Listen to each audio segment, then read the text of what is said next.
ប្រជាជនខ្មែរយើងប្រហែលជាអត់សូវចាប់អារម្មណ៍នៅក្នុងការទស្សនាប្រាសាទអង្គរវត្តនៅពេលព្រឹកព្រលឹមនោះទេដោយពេលព្រឹកគឺខ្ញុំសង្កេតឃើញភាគច្រើនគឺជាភ្ញៀវបរទេសជាពិសេសគឺជាភ្ញៀវជនជាតិអឺរ៉ុបភ្ញៀវអឺរ៉ុបគឺពិតជាចូលចិត្តការទស្សនាថ្ងៃរះនៅប្រាសាទអង្គរវត្តនៅពេលព្រឹកខ្លាំងមែនទែនជំរាបសួរពុកម៉ែបងប្អូនទាំងអស់គ្នានៅក្នុងវីដេអូនេះដែរខ្ញុំនឹងនាំពុកម៉ែបងប្អូនទាំងអស់គ្នាទៅកយកុនសម្រាប់ដ៏ស្រស់ស្អាតនៃប្រាសាទអង្គរវត្តរបស់កម្ពុជាយើងនាពេលព្រឹកព្រលឹម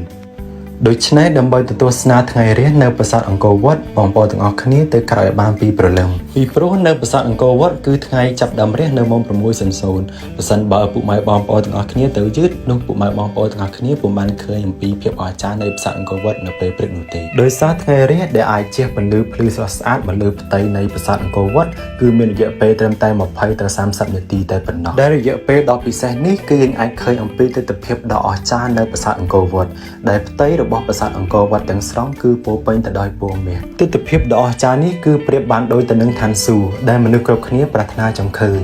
ហើយនេះគឺជាគូស្នេហ៍ជនជាតិបរទេសវ័យចំណាស់មួយគូពួកគាត់បានដើរដៃគ្នាដើម្បីមកទស្សនាថ្ងៃរះនៅប្រាសាទអង្គរវត្តនាពេលព្រឹកព្រលឹមប្រាសាទអង្គរវត្តគឺជាប្រាសាទមួយដែលមានលក្ខណៈពិសេសខុសពីប្រាសាទនានានៅក្នុងតំបន់អង្គរដែលថ្មនៃប្រាសាទនេះគឺមានការប្រែប្រួលទៅតាមលក្ខណៈអាកាសធាតុហើយនិងពេលវេលា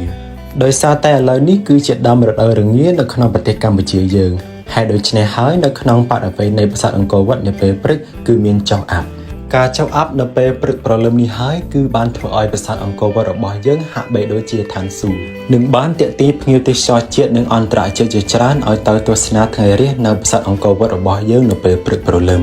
ឥឡូវនេះដែរសូមឲ្យពុកម៉ែបងប្អូនទាំងអស់គ្នាមួយគយគន់និងទស្សនាវីដេអូថ្ងៃរះនៅប្រាសាទអង្គរវត្តទាំងអស់គ្នា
ចំណែកឯទេសភាពនេះវិញគឺជាទេសភាពដែលយើងអាចមើលឃើញពីចិនបាកានខាងលើនៃប្រាសាទអង្គរវត្តហើយយើងទៀតសោតក៏អាចឃើញអំពីទិដ្ឋភាពរបស់បាឡុងនៅផ្នែកខាងលិចនៃប្រាសាទអង្គរវត្តក៏ដូចជារានហាលនៃផ្លូវចូលត្រង់របស់ប្រាសាទអង្គរវត្តបានដូចគ្នាលើពីនេះទៅទៀតយើងក៏អាចមើលឃើញពីទេសភាពភ្នំបាខែងនៅលើកំពូលភ្នំពីកំពូលប្រាសាទអង្គរវត្តបានដូចគ្នាបើនិយាយពីជនកណ្ដាលនៃប្រាសាទអង្គរវត្តដែលយើងហៅថាជនបាកានគឺជាជនមួយដ៏វិសេសវិសាលដែលនៅទីនេះនៅកំពូលកណ្ដាលគឺគេមានតម្កល់ព្រះពុទ្ធរូបបដិមាករទាំង4ទិសនៅចំកំពូលតែម្ដង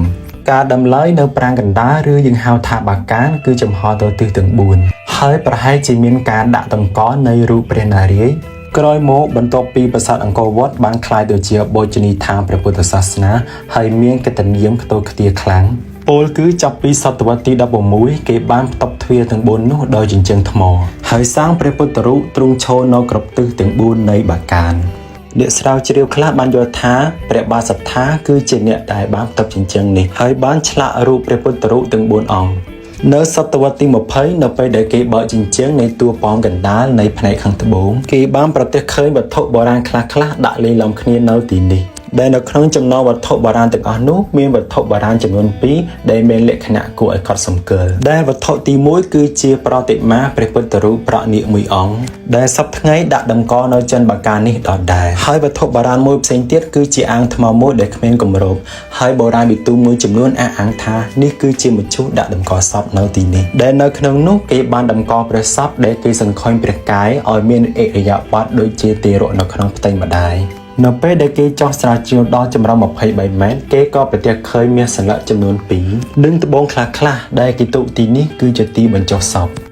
ហើយនៅក្នុងវីដេអូនេះដែរគឺខ្ញុំមានតែប៉ុណ្្នឹងសូមអរគុណដល់ពុកម៉ែបងប្អូនសម្រាប់ការចំណាយពេលវេលាដើម្បីតាមដាននិងទស្សនា